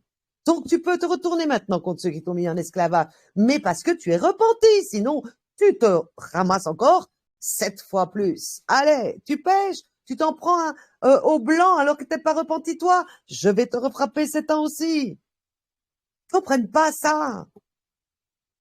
Il n'y a tu ne peux juger, tu ne peux même pas dire méchant blanc, tu m'as mis en esclavage. Non, parce que c'est le choix de Dieu. Et il dit, quand tu pêches, je te mets des ennemis, tu vas être esclave des ennemis. Que tu sois blanc, que tu sois noir, la guerre 14-18, c'est que des blancs, mais ils ont été dans les ennemis. C'est la même chose. C'est pas une question de couleur et de race. C'est une question, tu pêches. Tu pêches. 7 fois, je vais te taper. Tu pêches encore. 7 fois, je vais te taper. Ce qui fait qu'aujourd'hui, ceux qui disent qu'ils sont des peuples hébreux, s'ils s'en prennent aux Blancs avec de la haine, comme les Bantous font en nous traitant de chiens comme les élites, c'est des chiens, c'est pas des humains, c'est des mais 7 fois plus, tu vas être frappé. 7 fois plus. Celui qui peut juger est celui qui a la foi. L'obéissant, il sort de la colère, de sous la colère de Dieu. Il sort, il est à part de ceux qui vont être frappés. Comme les pieux, il les a dit, rentre, mettez du sang sur les linteaux. La colère va passer, elle ne vous atteint pas vous parce que vous obéissez. Tu peux être hébreu antique, tu peux être hébreu de maintenant, tu peux être un gentil, tu peux qui tu veux. Tu pêches, tu seras frappé. Tu seras, comme il le dit, dans la main des ennemis. T'es jaune, t'es rouge, t'es blanc, t'es noir, c'est pareil. Tu pêches, t'es dans la main des ennemis. C'est Dieu, il le dit. Il emploie ça comme quoi? Comme jugement. Quand il dit tu seras au milieu des bêtes des champs, ça veut dire que les gens autour de toi, qui sont des gens comme ça dans les pays des citoyens, c'est ça les bêtes des champs, qui sont païens, qui croient pas en Dieu, et les athées. Il va te mettre là au milieu des athées. Mais dans les athées, il y a des bons, il y a des méchants, il y a de tout. Mais quand il parle de bêtes des champs, ce seront des athées qui vont t'attaquer, ça c'est sûr. Voilà, les bêtes des champs, on peut dire ceux qui s'en prenaient aux non-vaccinés. Voilà. Ça, c'est des bêtes des champs, ça. Ça, c'est des athées qui s'en prennent, voilà. C'est ça. On voit ici alors aussi, et il arrivera en ce jour-là que Tyr, et là on voit que c'est Israël. Tyr est repris, Israël, sera oublié 70 ans, le temps de la vie d'un roi, donc on voit que vraiment 70 ans, hein, c'est vraiment ce qu'il appelle une génération, mais aussi, c'est toute la vie, lui. Elle a vécu un règne de 70 ans. Mais ici, il parle de la vie d'un roi. Mais au bout de 70 ans, il en sera de Tyr comme dans la chanson de quoi? De la prostituée.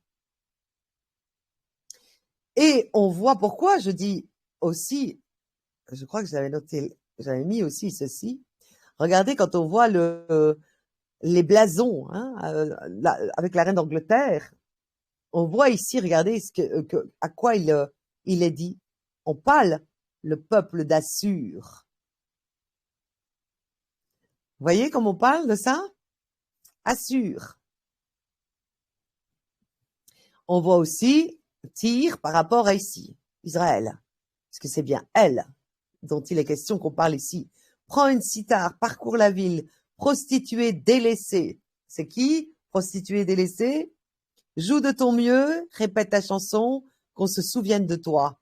Et il arrivera au bout de 70 ans, aïe aïe aïe, que Yahvé visitera qui? Tyr, Israël, la prostituée. Elle recevra de nouveau son salaire et se prostituera avec tous les royaumes du monde sur la face de la terre. Mais son gain et son salaire seront consacrés, regardez bien, à Yahvé.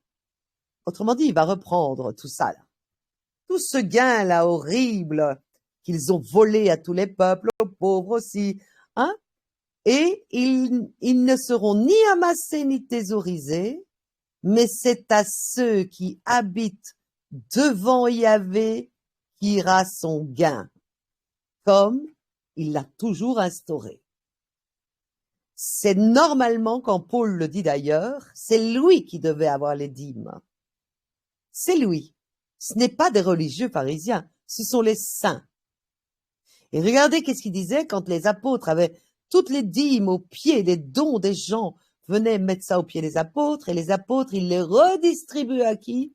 À tous les pauvres de l'assemblée, pour qu'il n'y ait aucun pauvre. Voilà pourquoi Dieu a destiné tous ses gains à ceux-là, aux saints, aux élus, parce qu'ils n'ont pas l'amour de l'argent, ils l'ont prouvé toute leur vie, ils ont choisi de perdre leur vie.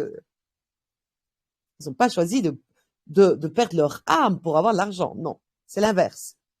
Donc voilà à qui ce sera donné, pour qu'ils aient nourriture à satiété et vêtements magnifiques. On voit que nourriture à satiété, c'est comme il disait aux apôtres, qu'aurons-nous si nous t'avons suivi et tout laissé pour te suivre? Ben vous aurez déjà le centuple dans ce siècle. Hein? Et puis vous aurez le vêtement magnifique du corps immortel. Jérémie 25 dit, je ferai disparaître chez eux les cris de joie et d'allégresse. Ça, évidemment, c'est maintenant, parce que c'est la fin de Babylone. Et là, il est écrit dans Jérémie que quand c'est la fin des 70 ans, il s'en va, Dieu, dans sa colère, visiter les rois. Et quand on sait que dans le temps de Christ et du retour de Christ, il dit bien, c'est comme un père qui fait un festin pour son fils, que c'est le festin de la chair des rois, des chefs militaires, des petits, des grands, tout ça, c'est tout ce qui est Babylone qui est rasée. Prostituée, Babylone, Satan lié, c'est tout ça, c'est fini. Et c'est ça qui s'en vient ici après les 70 ans. C'est bien ce qu'il dit, hein. Il dit, les appels, je ferai disparaître chez eux les cris de joie. Jusque-là, ils ont marié leurs enfants, ils se sont bien engraissés, hein. La reine d'Angleterre, elle a une cave d'or, là. Ah, ils ont tout ça, ils ont eu tout ça. Mais ça va disparaître à jamais, c'est éternel chez eux, il n'y a plus de joie, plus jamais. Et je vous assure que moi, quand elle est morte, moi, c'était ma joie qui commençait, quoi. Je ferai disparaître chez eux les cris de joie et d'allégresse, les appels du fiancé et de la fiancée qui a tellement crié. Repentez-vous, n'est-ce pas? Le bruit des deux meules et la lumière de la lampe. La vérité que je donnais. Repentez-vous, repentez-vous. Tout ce pays sera réduit en ruine. Pays Babylone, ça veut dire c'est partout dans les nations déjà.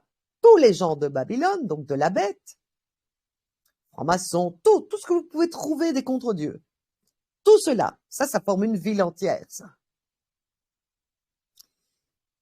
Et évidemment, la Jérusalem actuelle, Israël, l'État, hein, qui n'est pas du tout la volonté de Dieu d'avoir fait un État politique là-dedans, hein, c'était une terre pour un peuple, point, ça s'arrêtait là. C'est exactement ce qu'ils ont fait avec la voix de Dieu aussi, qui est la Bible. Ils l'ont volée, ils ont fait une institution, ils ont volé la terre, ils ont fait un État. Non, ça va pas rester ça.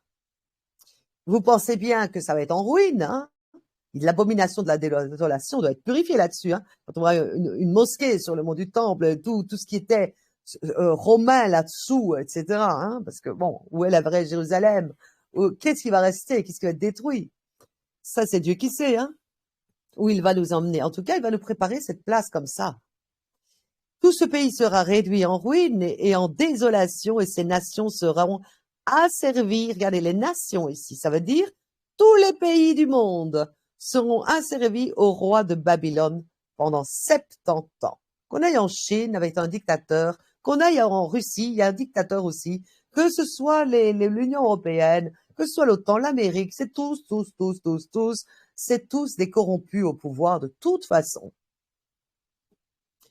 Mais quand seront accomplis, c'est Dieu qui parle là, mais quand seront accomplis 70 ans, ça y est, c'est fait, je visiterai le roi de Babylone et cette nation, oracle de Yahvé, à cause de leurs crimes, ainsi que le pays des Chaldéens, pour en faire une désolation éternelle. Autrement dit, Israël, que ce soit tout ce qui est la bourse, hein, tout ce qu'on peut voir dans les États-Unis, c'est terminé tout ça, hein, et tout ce qui est religion. Voilà, religion, franc-maçonnerie, dans tous les coins qui peuvent se cacher, le Vatican, les mosquées, les si, les Bouddhas, les tchak-tchak, tout ça, ça va disparaître. Nous rentrons dans un règne de Dieu où la postérité du diable n'est plus. Alors on se dit, mais comment ça se fait alors qu'il est lié que pour 1000 ans et puis qu'il va ressortir au bout de 1000 ans?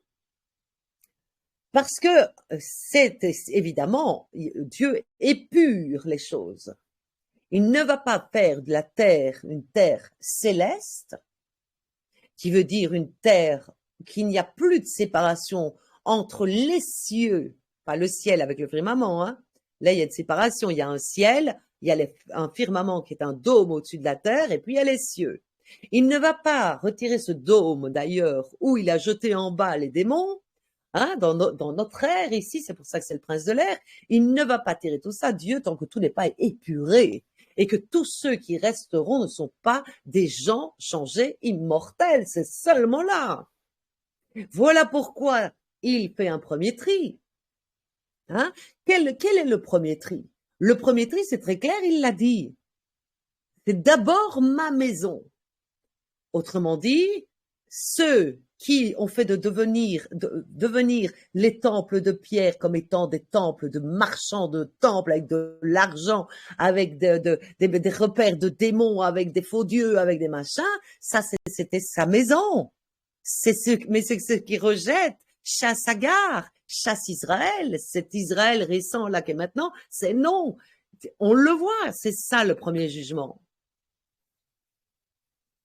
C'est pour ça qu'il dit d'ailleurs que le temps messianique, la Jérusalem messianique, et ces 1000 ans-là, c'est encore un temps où, déjà, il faut, d'ici qu'il y ait grand jugement du trône blanc après les 1000 ans, il faut qu'il y ait, évidemment, toutes les dominations sous les pieds de Christ. Ben oui, c'est obligé, c'est obligé.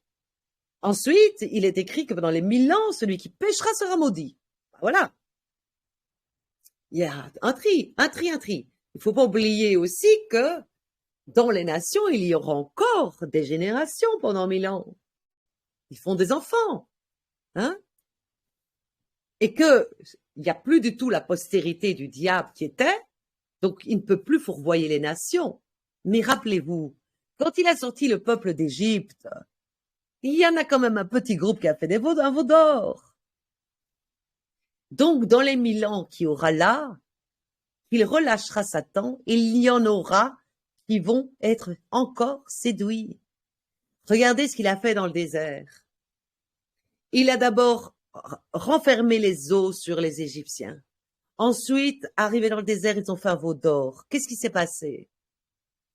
La terre a ouvert sa bouche, les a avalés, ceux qui ont fait le veau d'or. C'est clair, non? Il y en a, je ne sais combien qui sont morts dans le désert pendant cette traversée de 40 ans, qui ont fini leur jour, ou qui ont été malades peut-être, ou qui, voilà. il y a jusqu'au bout comme ça, Dieu est pur. Il passe au feu, le creuset du feu de Dieu, de la purification. Donc ça va jusqu'au grand trône blanc, ça. Mais toujours est-il qu'il juge, là, le premier jugement qui est fait aujourd'hui, c'est un jugement terrible qui arrive ici.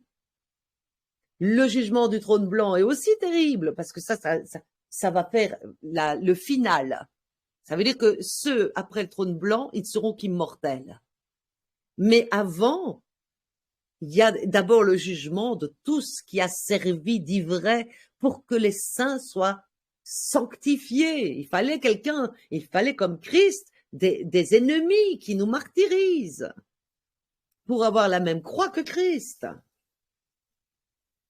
Donc c'est d'abord tout ça, c'est d'abord l'ancienne maison. Il est bien écrit que l'Esprit montre que il faut que tout l'ancien disparaisse.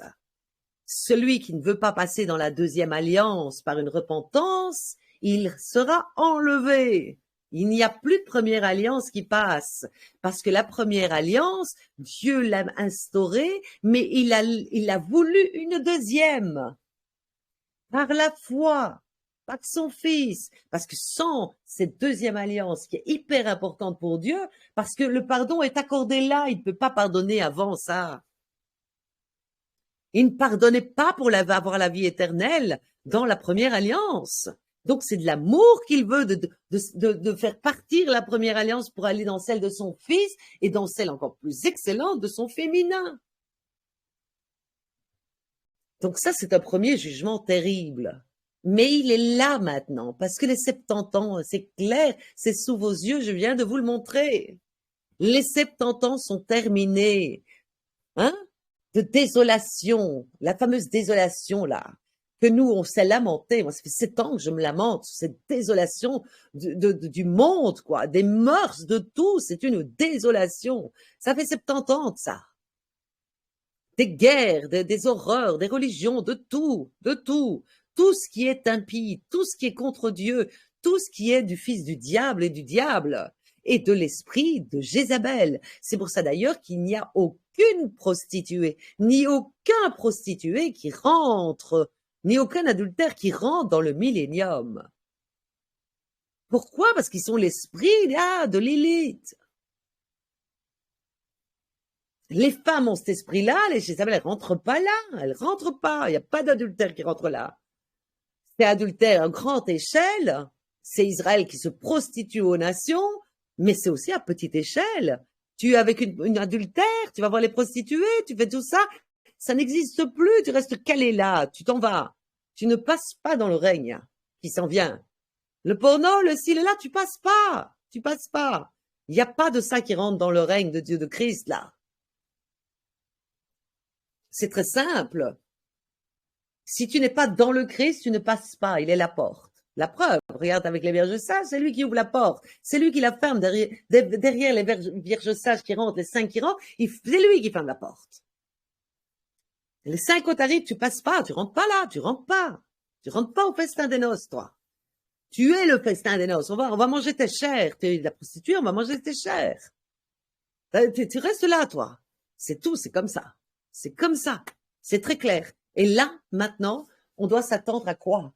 Est-ce que ça correspond vraiment à ce que Dieu a parlé dans le sens des révélations du plan final qu'il a donné? Mais tellement, oui, tellement.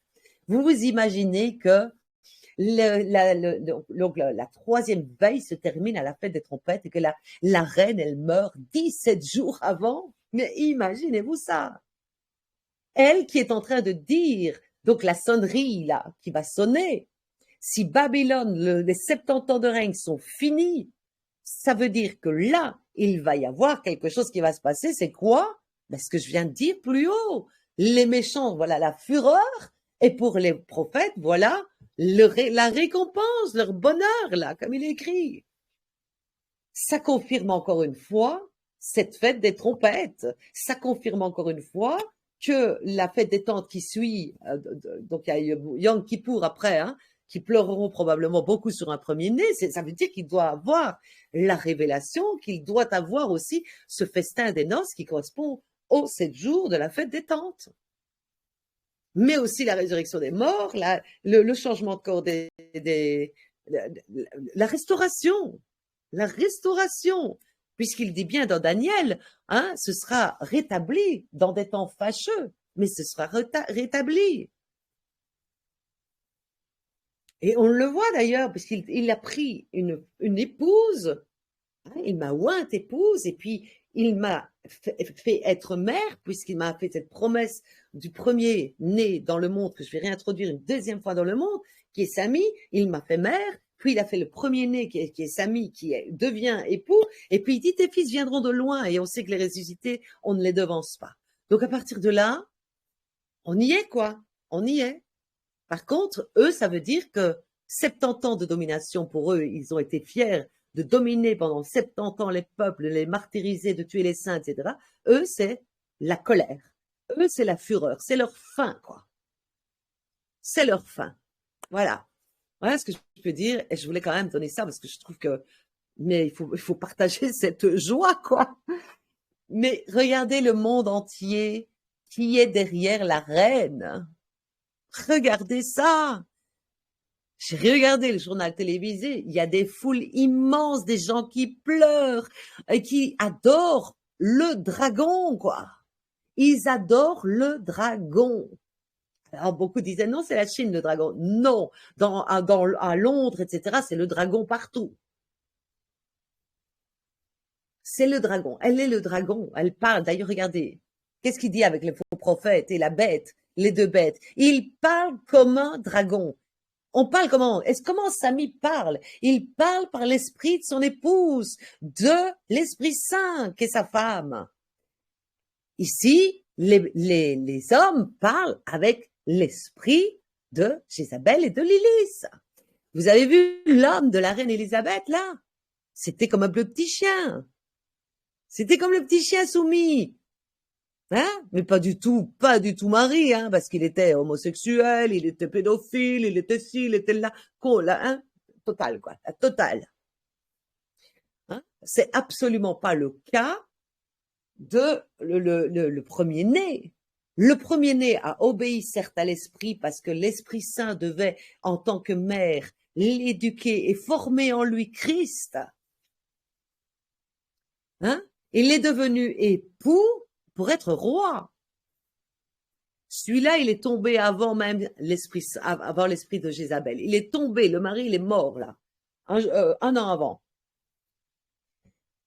Ça montre tout, quoi. Ça montre tout. Ça montre les deux postérités. Plus personne ne peut dire aujourd'hui, si, malheureusement, tous les aveugles qui sont en train d'idolâtrer la reine d'Angleterre en pleurant. Elle était si bonne, elle était si gentille, c'était une mère. Imaginez-vous ce qu'ils sont en train de dire. Ils sont en train d'adorer, d'idolâtrer Lilith, la prostituée, le démon féminin de Lucifer. Regardez ça. Terrible. Quand on voit le nombre de gens, quand il dit qu'il y aura un petit reste, il y a peu d'élus déjà qui forment Christ au retour immortel, mais il y aura un petit reste de survivants, quoi. Ils idolâtrent tout dans ce monde. Tout le monde est tout. Et ils idolâtrent n'importe qui. De sataniques, de ci, de là. Ils n'en ont rien à faire, quoi.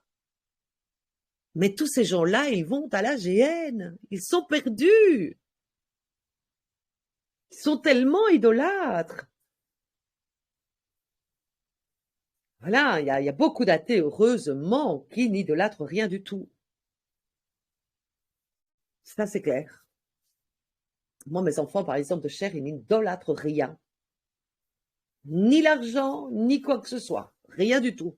Ils idolâtrent rien. Ils n'ont pas de religion. Ils croient pas spécialement en Dieu non plus, parce que moi, à l'époque, j'étais en train de rechercher la vérité. J'avais laissé retomber les religions et c'est tout le temps que j'ai eu mes enfants. Donc, je voulais pas, ne sachant pas encore la vérité à l'époque, mais rejetant toute religion et découvrant la vérité sur les religions, j'ai pas voulu leur parler de Dieu là, parce que je veux pas leur donner du levain.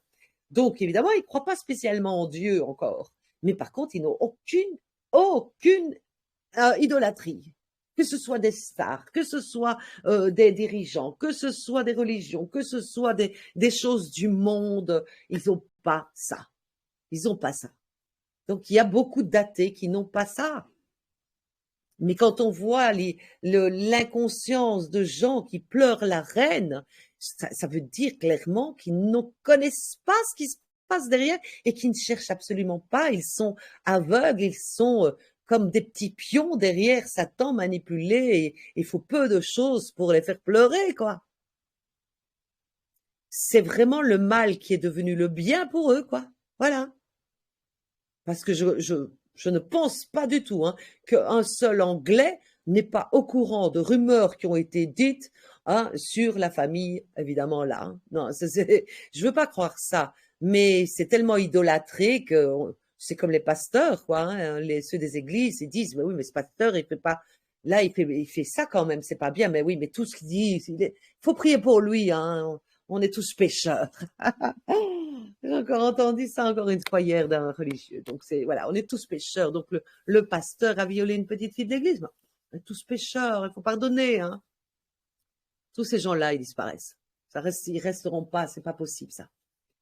Ils ont l'esprit hein, de voilà cette fameuse Lilith hein, qui séduit, qui se laisse séduire et puis qui séduit. C'est toujours les deux. Hein. C'est le démon féminin se laisse séduire par évidemment le démon Lucifer, pareil, hein, et de là, quand elle est personnifiée, elle devient celle qui fait tomber l'Adam.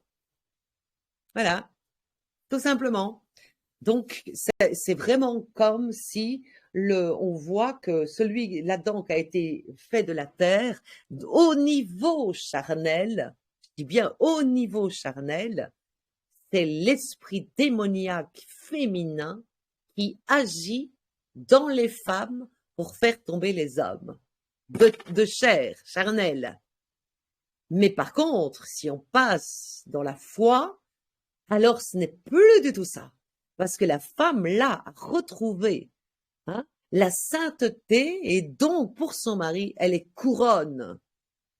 Elle fait le contraire. Elle dit, ne sois pas toi séduit par le serpent ou par le féminin du serpent.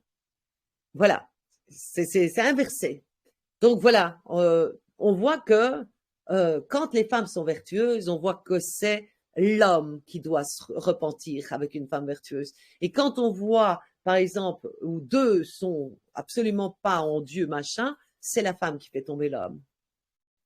Voilà, derrière, on voit que derrière, par exemple, un pasteur, il y a une femme, Jézabel, qui aime l'argent et qui séduit. Allez, travaille encore. Moi, j'ai besoin de belles robes et machin comme ça.